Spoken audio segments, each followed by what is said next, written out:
प्रभु की कृपा, जिसे ईश्वर की दया, प्रेम और आशीर्वाद के रूप में भी जाना जाता है, हर व्यक्ति के जीवन में अद्भुत और परिवर्तनकारी अनुभव लाती है। यह अनुभव उन क्षणों में होता है जब हम अपने दिल और आत्मा को ईश्वर के प्रति पूर्ण समर्पण करते हैं। ईश्वर की कृपा का अनुभव प्राप्त करना आसान है, लेकिन इसके लिए कुछ विशेष गुणों और मानसिकता की आवश्यकता होती है। इस लेख में हम जानेंगे कि प्रभु की कृपा का अनुभव कब और कैसे होता है। भक्ति और समर्पण प्रभु की कृपा का सबसे बड़ा माध्यम है। जब हम पूरे हृदय से ईश्वर की आराधना करते हैं, तो हमारा मन पवित्र और शांत हो जाता है। भक्ति में लीन व्यक्ति अपने स्वार्थ, अहंकार और इच्छाओं से मुक्त हो जाता है। यह स्थिति ईश्वर की कृपा का अनुभव करने के लिए आवश्यक है। श्रीमद्भगवद्गीता में भगवान कृष्ण कहते हैं, अन्याश्चिन्त्यन्तो मा ये जनाः पर्युपास्ते तेषां नित्याभियुक्तानां योगक्षेमं वहाम्यहम्। इस श्लोक में भगवान यह वादा करते हैं कि जो व्यक्ति अनन्य भक्ति के साथ उन्हें याद करता है, उसकी सभी इच्छाएं वे स्वयं पूरी करते हैं। जब हम निस्वार्थ होकर दूसरों की सेवा करते हैं, तो यह सेवा प्रभु की कृपा को आकर्षित करती है।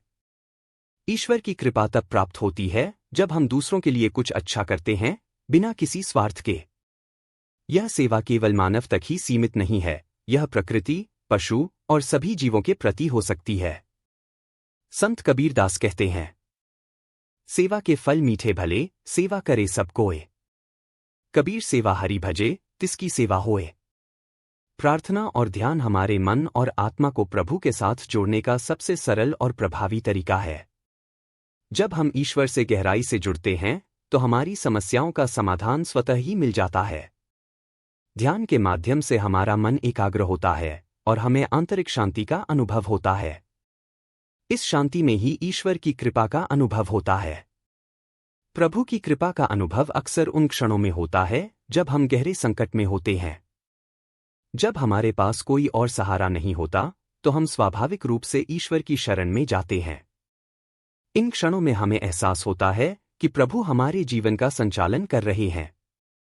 रामचरितमानस में गोस्वामी तुलसीदास जी लिखते हैं, दीनदयाल विरद संभारी, हरहु नाथ मम संकट भारी। इस पंक्ति में व्यक्ति प्रभु से विनती करता है कि वे उनकी संकटों को हर लें। जब हम अपने जीवन में संतोष और कृतज्ञता का भाव रखते हैं, तो यह प्रभु की कृपा को अनुभव करने का एक माध्यम बनता है। जब हम ईश्वर को धन्यवाद देते हैं और उनकी दी हुई हर चीज को स्वीकार करते हैं, तो हमें उनके प्रेम और दया का एहसास होता है। जब हम अपने कर्तव्यों का पालन ईमानदारी और निष्ठा के साथ करते हैं, तो हमें ईश्वर की कृपा का अनुभव होता है। गीता में भगवान कृष्ण कहते हैं, कर्मण्येवाधिकारस्ते मा फलेषु कदाचन। इस श्लोक का अर्थ है कि हमें केवल अपने कर्म पर ध्यान देना चाहिए, फल की चिंता नहीं करनी चाहिए। जब हम ऐसा करते हैं, तो प्रभु स्वयं हमारी सहायता करते हैं। गुरु ईश्वर तक पहुंचने का माध्यम होते हैं। गुरु के माध्यम से हमें ईश्वर के मार्ग पर चलने की प्रेरणा मिलती है। जब हम गुरु की शिक्षा का पालन करते हैं, तो हमें ईश्वर की कृपा प्राप्त होती है। गुरु गोविंद दो खड़े, काके लागू पाए। बलिहारी गुरु आपने, गोविंद दियो बताए। यहाँ संत कबीर कहते हैं कि गुरु और ईश्वर दोनों यदि हमारे सामने खड़े हों, तो हमें पहले गुरु को प्रणाम करना चाहिए, क्योंकि गुरु ने ही हमें ईश्वर का मार्ग दिखाया। अहंकार प्रभु की कृपा को बाधित करता है। जब हम अहंकार त्यागते हैं और नम्रता के साथ प्रभु के चरणों में समर्पित होते हैं, तो उनकी कृपा हमारे जीवन में प्रवाहित होती है। जब हम अपने पापों के लिए सच्चे दिल से पश्चाताप करते हैं और ईश्वर से क्षमा मांगते हैं, तो उनकी कृपा हमें प्राप्त होती है। ईश्वर दयालु और क्षमाशील हैं, वे अपने भक्तों को कभी नहीं ठुकराते। यद्यपि पापी हूं मैं बड़ा, पर हूं तेरा बंदा। मुझे क्षमा कर दो, प्रभु, कि मैं हूं तेरा अनमोल अंश। प्रभु की कृपा का सर्वोच्च अनुभव तब होता है जब हमें उनके साक्षात्कार का अनुभव होता है। यह स्थिति भक्ति, ध्यान और प्रभु के प्रति पूर्ण समर्पण के माध्यम से प्राप्त होती है। प्रभु की कृपा का अनुभव हर व्यक्ति के जीवन में हो सकता है। इसके लिए आवश्यक है कि हम अपनी निष्ठा, भक्ति और कर्म के प्रति सच्चे और समर्पित रहें। प्रभु हर समय हमारे साथ हैं, बस हमें अपने मन और आत्मा को उनकी ओर मोड़ने की आवश्यकता है।